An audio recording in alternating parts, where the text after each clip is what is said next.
안녕하세요. 류캉입니다. 골프를 하면 매번의 골프가 다 다르다는 걸 동감하실 겁니다. 스코어도 다르고 스윙도 다르고 느끼는 감정도 다르고, 그런데 느닷없이 가끔 골프를 쳤다는 느낌이 들 때가 있습니다. 운이 유달리 좋거나 버디를 양산해서 드는 기분과는 전혀 다른 느낌입니다. 뭔가를 잘하거나 못해서 드는 마음이 아닙니다. 오히려 실체가 없어 아득한데 그득한 그런 묘한 느낌입니다. 하루키의 에세이에 이런 내용이 있습니다. 1978년 4월 잔디 언덕으로 조성된 야구장 외야석에 누워 하늘을 보고 있는데 타자가 휘두른 방망이에 야구공이 맞은 상쾌한 소리가 구장을 울릴 때 하늘에서 뭔가 하늘하늘 천천히 내려왔고, 하루키가 그걸 두 손으로 받아내는 듯한 기분을 느꼈다고 합니다. 하루키는 그것이 무엇이었는지도 왜 그때였는지의 이유도 여전히 모른다고 합니다. 하지만 분명한 건 그것이 일어났고 느꼈다는 것입니다. 하루키는 본질에 도련한 현현, 직감적인 진실을 뜻하는 단어인 에피판이라는 단어로 그 순간을 설명합니다. 그날 야구 경기가 끝나고 하루키는 원고지와 만년필을 샀고 밤늦게 가게 일을 끝내고 주방 식탁 앞에 앉아 소설을 쓰기 시작했다고 합니다. 매일 아침 눈을 뜨며 나는 살아있구나 라는 생각을 하는 사람도 드물지만, 그런 생각을 해본다 한들 살아있다는 사실을 느끼며 살갗에 전류가 흐르거나 도파민 소나기에 뇌세포가 젖는 사람은 더더욱 드물 것입니다. 수면 마취를 하고 위내시경을 한 적이 몇 번 있습니다. 몽롱해짐을 느끼는 순간 의식은 사라집니다. 그 순간은 너무 짧아 어떤 생각도 또렷하게 머물 수가 없고, 의지가 아무리 강해도 흐려지는 의식을 막거나 벗어날 수 없습니다. 저는 평소 죽음의 순간도 수면 마취의 순간과 별반 다르지 않을 거라는 생각을 합니다. 구체적인 생각이 가장 절실하고 뭔가 커다란 생각의 획을 긋거나 규정하고 싶은 순간이지만 거의 아무것도 할 수 없을 때의 느낌. 어떤 사람은 암담해할 것이고 안타까워할 사람도 있을지 모릅니다. 하지만 그런 감정에 빠질 틈은 없을 것 같습니다. 그러기엔 너무 짧은 시간일 테니까요.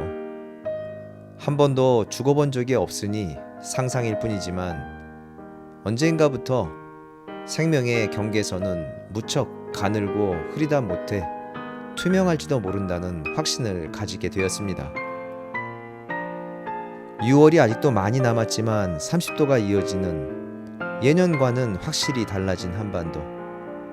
더위를 피해 세이지우드 홍천으로 향했습니다. 1박 2일 36홀. 첫날 비전으로 시작해 챌린지로 마쳤습니다.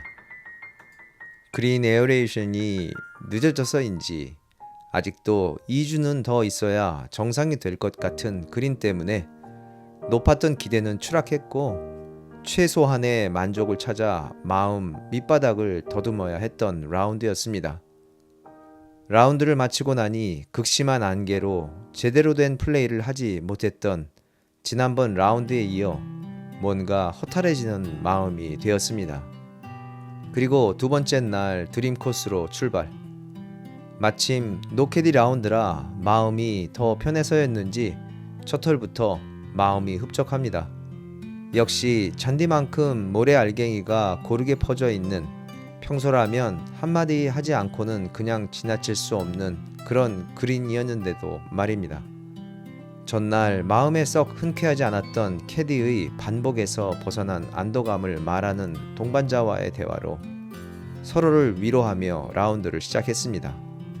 그런데 첫 홀 티박스에서부터 어제와는 다른 느낌이 들었고 두 번째 홀부터는 뭔가 많은 것이 사라지는 것 같았습니다. 3번 홀로 들었으며 골프가 나인지 내가 골프인지 모르는 모호함에 빠졌습니다. 하늘에서 하늘하늘 떨어지는 어떤 것을 잡았던 하루키처럼 전반을 마쳤습니다.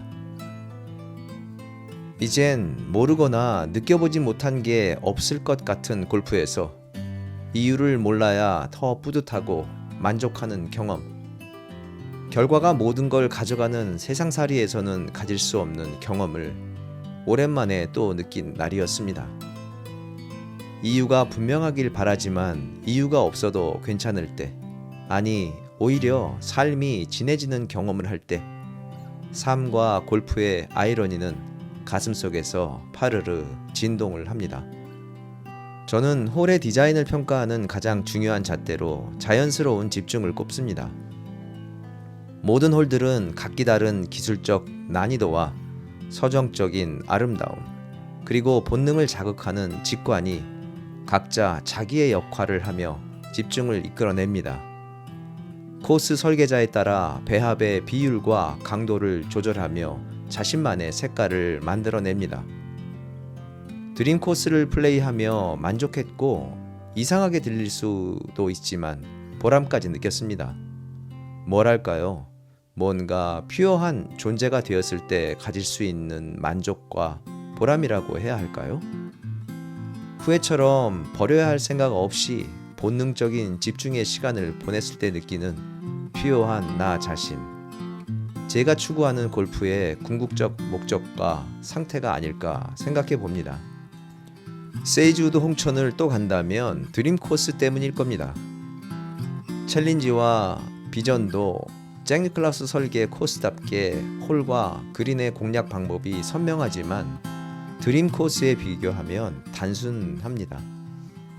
9홀 기준으로 국내 최고의 9홀 코스가 아닐까도 생각해 봅니다. 높은 난도, 하나 이상의 전략을 허용하는 공략법, 토포그래피의 다양성, 성취와 좌절을 모두 느낄 수 있는 드문 코스로 느꼈습니다.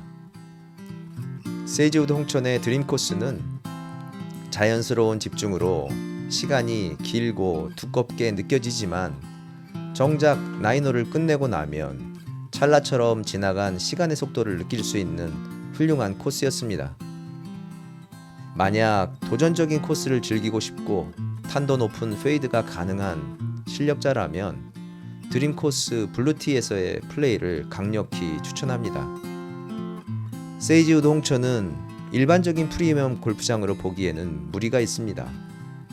하루 숙박비 100만원, 평일 기준 그린피 27만원, 물론 시즌에 따라 차이가 날 수 있지만요.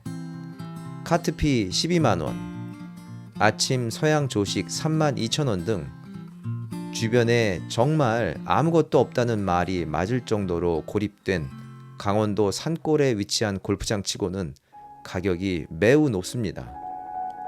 더구나 회원제도 아닌데 언뜻 이해가 되지 않았습니다. 하지만 자산관리 회사에 일정 금액 이상을 위탁한 분들에게 다양한 무료 이용 쿠폰이 지급되고 있다는 사실을 접한 후 이해했습니다. 자산운용사의 프리미엄 고객 대상 영업을 위한 골프장의 역할이 어쩌면 세이지우드 홍천의 탄생 이유였는지도 모른다는 생각도 들었습니다. 만약 제 생각이 맞다면 시설은 물론 이용 요금도 넘사벽이 돼야 영업 효과는 더 커질 것 같습니다. 세이지우드 홍천은 그런 무료 이용 쿠폰이나 무료 라운드 등의 혜택을 공유하며 간다면 꽤 가볼 만한 골프장입니다. 저는 드림 코스에서의 훌륭한 경험이 있음에도 그런 혜택이 없다면 다시 가지는 않을 것 같습니다.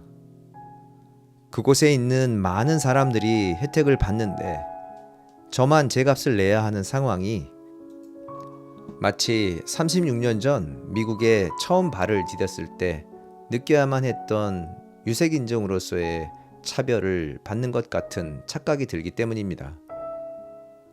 너무 모든 게 고급 하는 곳에서도 너무 모든 사람의 자산이 느껴지는 곳에서도 저는 그다지 행복감을 느끼지 못하는 사람이란 걸 골프를 통해 더욱 또렷이 알게 되었기 때문입니다.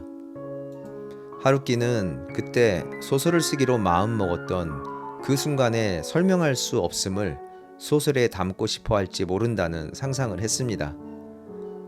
어쩌면 그때 마음을 반복적으로 느끼기 위해 소설을 쓰는지도 모른다는 억측도 해보았습니다.